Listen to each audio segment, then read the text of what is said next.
Okay, good morning everyone. So my name is Joyce Malubay and in this lesson we are going to talk about C++. So let's start with from the start.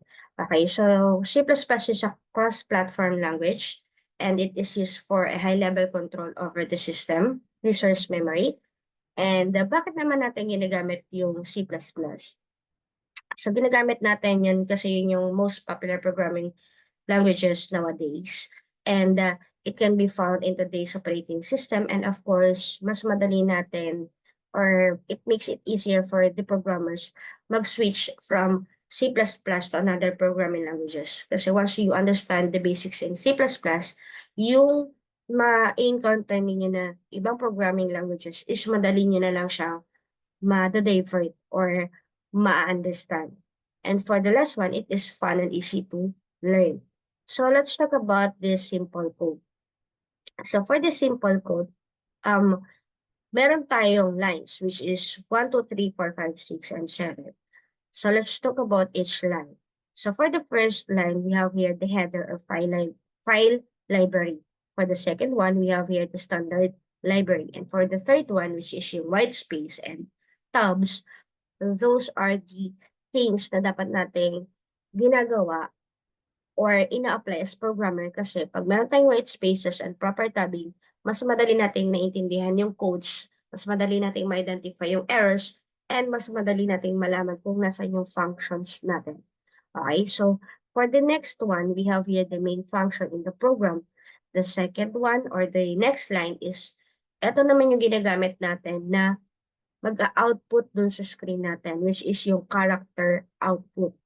Okay? So, meron tayo dyang hello world, so meaning yung hello world, right after ng angle bracket, na ni-store natin sa character output, yun yung mag-output dun sa black screen na meron tayo. And for the last one, yung return 0, this means that the program executed is running without error.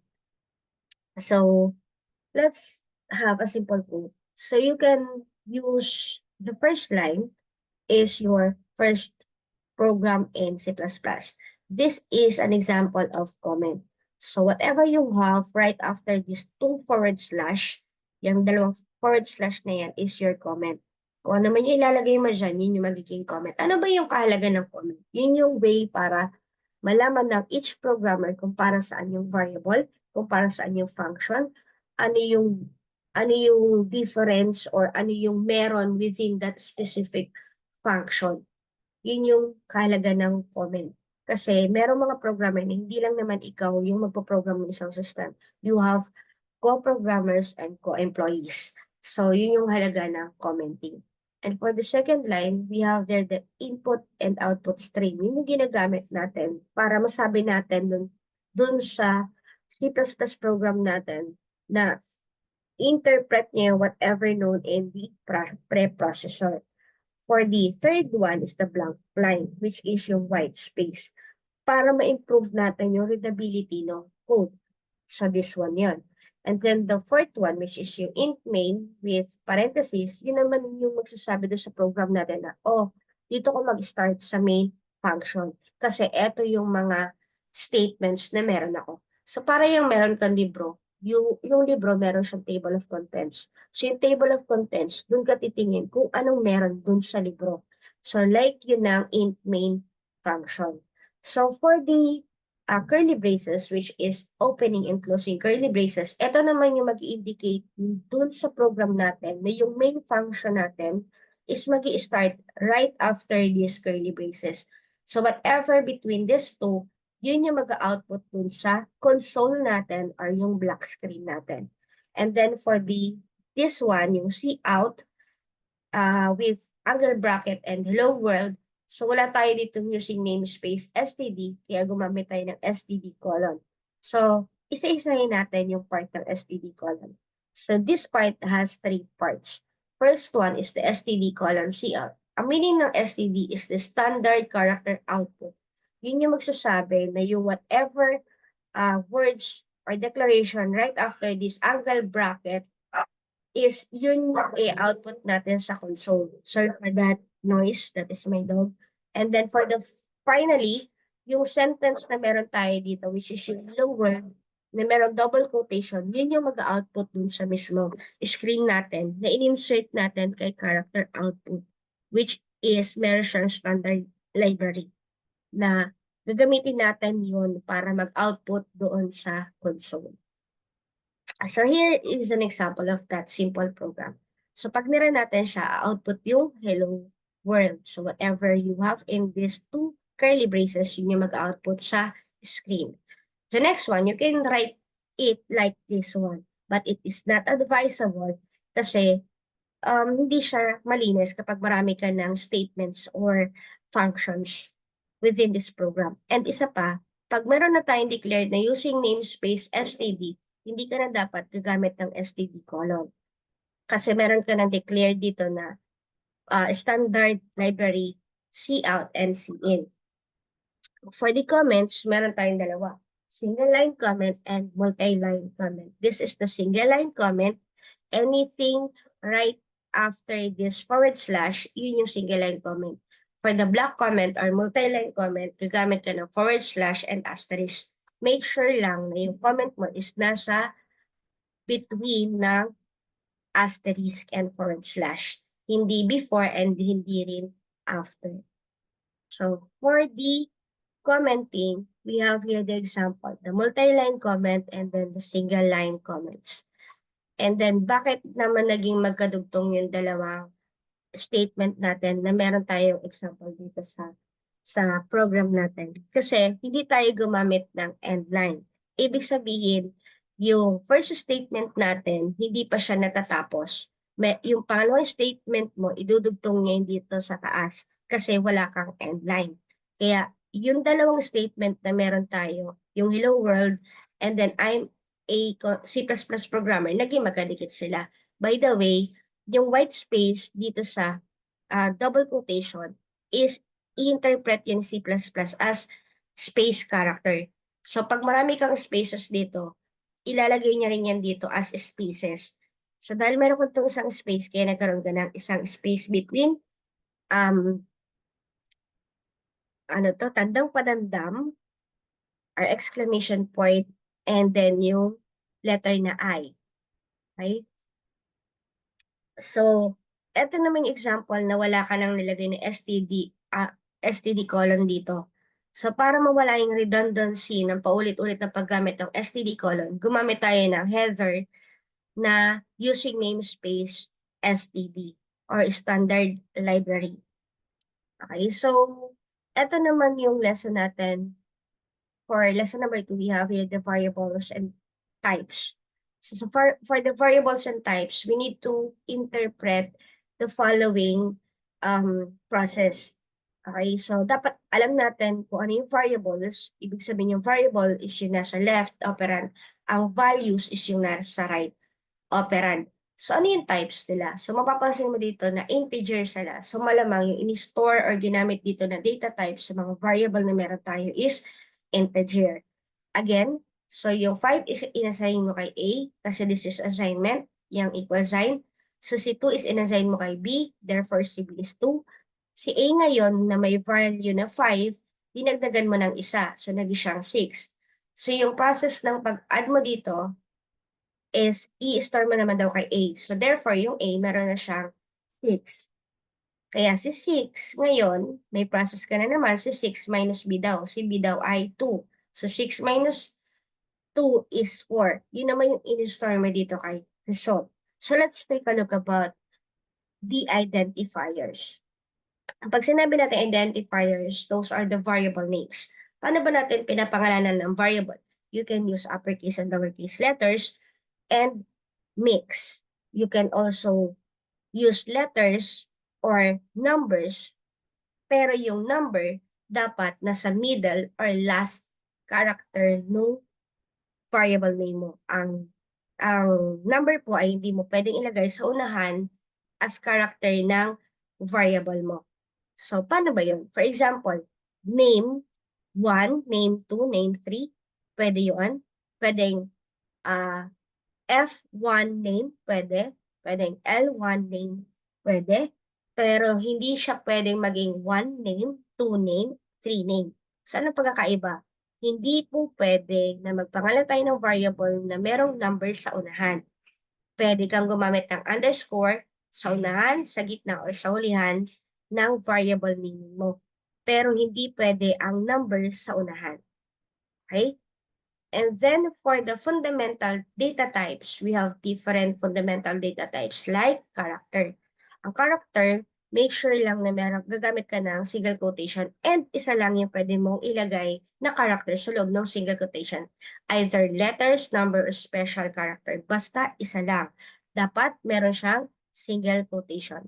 Sa numerical integer naman, dapat full number siya and wala siyang decimal point or single quotation or double quotation.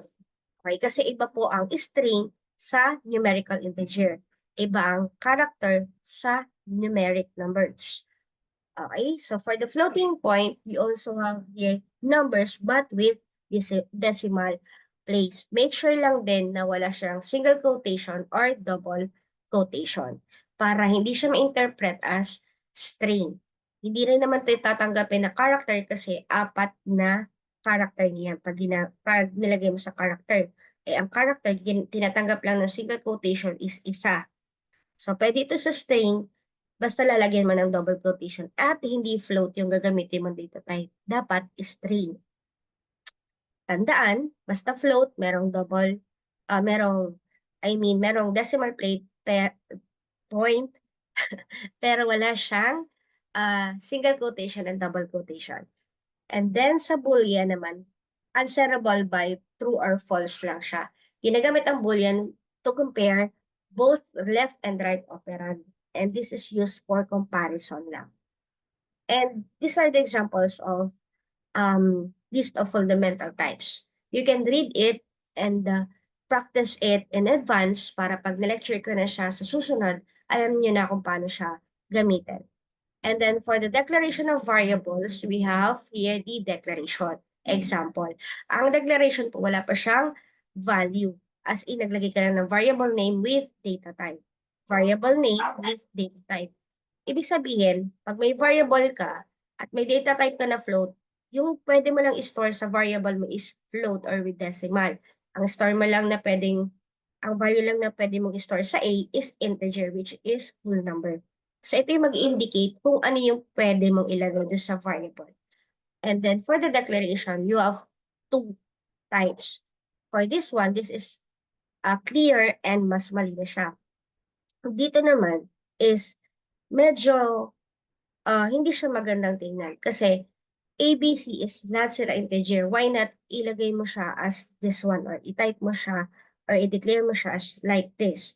Kasi mas malinis siya tingnan. Kasi lahat naman sila integer, why not isang line? Ginagamit lang ang ganito kung meron kang different data types like integer, float, or string.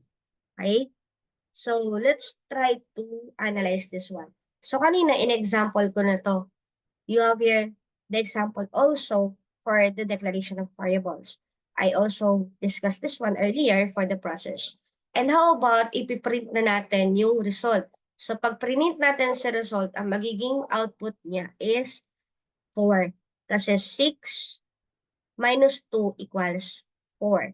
Ang tinawag natin ay si result kaya 4. Pero kung ang tinawag natin ay si A, ang magiging output ay 5 plus 1. So ang result dito or ang magiging output dito is 6 kapag ang tinawag natin ay si variable A. Pero ang tinawag natin ay si result kaya ang magiging process is 6 minus 2 kaya naging 4. So for the initialization, we have the example. Ito yung madalas na natin na-encounter which is ito. So, ito yung regular initialization. You have here the value, assignment, variable, and data type. Okay? So, meron naman tayong tinatawag na constructor initialization. Pag constructor initialization, ita-transpose mo yung equal sign into parentheses. Meron ka pa rin value and meron ka pa rin type of identifier, meaning meron kang data type and variable name. So, ito may example niya. So, instead na equal sign, gumamit tayo ng parentheses. But still, this is assignment pa din. Ibig sabihin, sa 0, in-assign mo kay A na merong data type na integer.